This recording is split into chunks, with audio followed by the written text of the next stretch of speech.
बैसाखी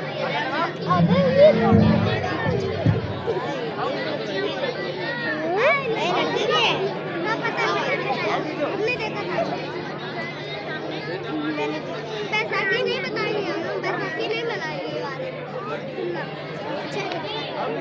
सही में बस ठीक छोड़ दो इसे। अच्छा अच्छा है। आज हम आजादी दिवस मना रहे हैं, मैं 2 महीने लेकिन यह आजादी हमें उपहार में नहीं मिली है। इसके लिए एक लंबी यात्रा करनी पड़ी है, आजादी की यात्रा। इस यात्रा में हजारों लाखों लोगों ने अपनी जान की कुर्बानी दी। 1919 जलियांवाला बाग।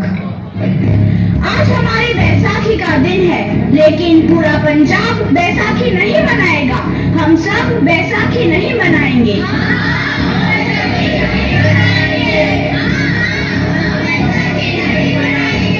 जब तक हम अंग्रेजों को भारत से बाहर नहीं निकाल देते, पूरा पंजाब बैसाखी नहीं मनाएगा। अच्छा, तो तुम सब हमारा विरोध करता है, भाग जाओ यहाँ से। इसका अंजाम बहुत ही बुरा होगा। हम नहीं जाएंगे, तुम लोग जाओगे। हमें नहीं, तुमको भारत से भागना होगा। Soldiers fire!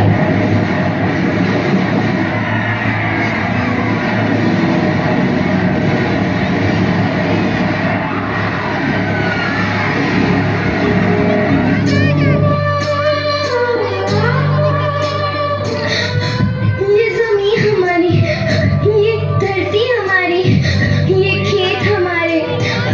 अभी थोड़ी देर पहले हमारी ये फसलें लहरा रही थी, पर इन अंग्रेजों ने हमारी फसलें बर्बाद कर दी। इन अंग्रेजों ने एक ही झटके में इन सब फसलों को काट दिया। अंग्रेजों, तुम्हारे इस अत्याचार से हम डरेंगे नहीं। इस अत्याचार का बदला लेकर रहेंगे। हम आजादी लेकर रहेंगे। जलियांवाला बाग हर हिंदुस्तानी की आंख नम कर गया। इस कांड में कितने मासूमों की आहुति चढ़ गई, इतनी हैवानियत से इंसानियत कत्ल कर दी गई। जलियांवाला बाग के हत्याकांड ने आजादी की आग में घी देने का काम किया। मासूम औरतों, बच्चों की दर्द भरी चीखें और सिसकियां इनकलाब का गूंज बनकर उभरी। लाला लाजपत राय, भगत सिंह, राजगुरु, सुखदेव सरीखे क्रांतिकारियों ने भारत की इस जमीन से विदेशी दरिंदों को निकाल फेंकने के मंसूबे मजबूत कर लिए। 8 अप्रैल 1929 लाला लाजपत राय के नेतृत्व में साइमन कमीशन के खिलाफ एक भारी जुलूस निकाला गया। Simon commission, Simon commission, Simon commission, Simon commission, Simon commission, Simon commission, Simon commission, Simon commission, Simon commission. बेवकूफ इंडियंस, तुमको हमारी बात समझ में नहीं आती। Stop this. Simon commission. नहीं मानता। आई से स्टॉप दिस। लाला जी, आप आगे बढ़ो, हम आपके साथ हैं। लाला जी, संघर्ष करो, हम आपके साथ हैं। लाला जी, संघर्ष करो, हम आपके साथ हैं। लाठी चार्ज करो!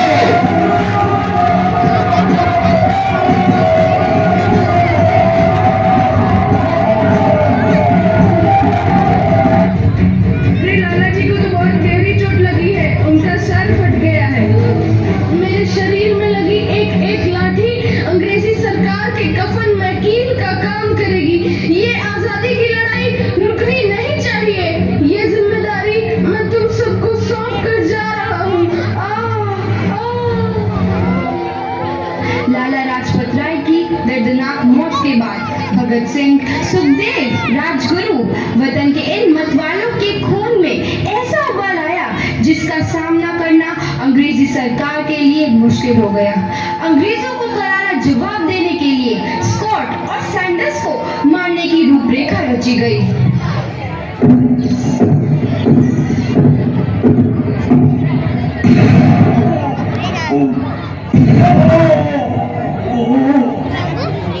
सैंडर्स मारा गया। चारों तरफ तहलका मचा था। दीवारों पर लिखा था, लाला जी की मौत का बदला ले लिया गया है। भगत सिंह समेत सभी वहां से फरार हो गए। 8 अप्रैल 1929 दिल्ली में ब्रिटिश सरकार की सेंट्रल लेजिस्लेटिव असेंबली की बैठक में 2 बम धमाके की आवाज सुनाई दी।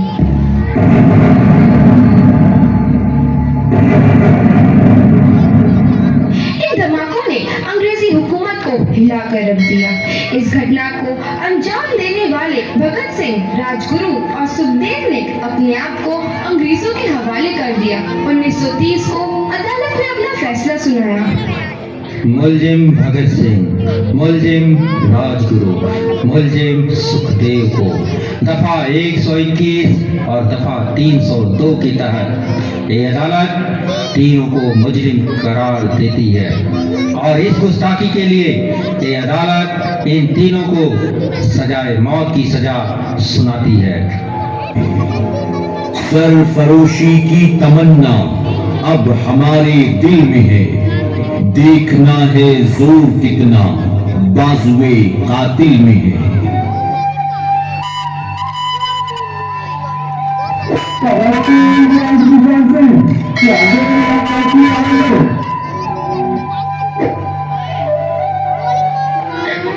पुत्र की हाय है तेरा। मैं चंगा हूँ माँ, फिक्र करने की कोई गल नहीं। पुत्र मेरा दिल तेरी तरह पत्थर दिल नहीं होगा। तेरी ये गला सुन के मेरा कलेजा फटे जा रहा है। माँ मेरा दिल कोई पत्थर जैसा नहीं है, एक वतन परस्त का दिल है जो मेरे देश प्रेम के जज्बे को ताकत देता है। बेटा मेरा लाल। माँ आज मेरी तपस्या पूरी होने जा रही है। जे तू रोई तो मैंने तकलीफ होइया। सोच तेरा पुत्र आज शादी करने वास्ते जा रहा है। फर्क केवल इतना है वो घोड़ी पर नहीं फांसी पर चढ़ने वास्ते जा रहा है।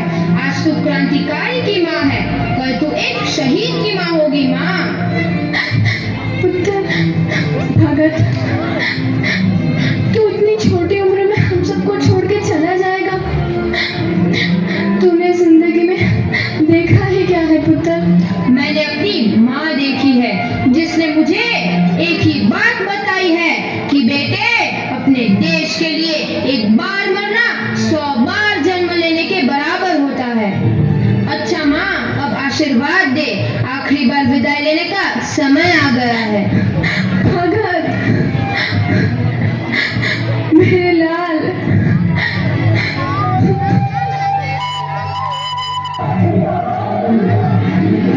भगत सिंह तुम्हारी कोई आखिरी ख्वाहिश?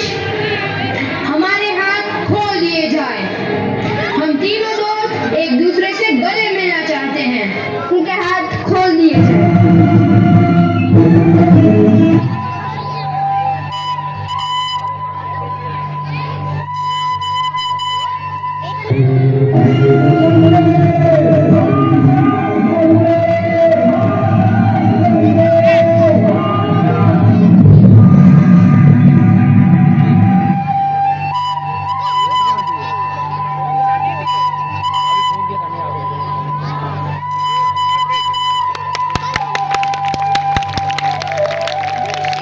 नौजवान के मन में आजादी की नई उमंग हिलोरे लेने लगी।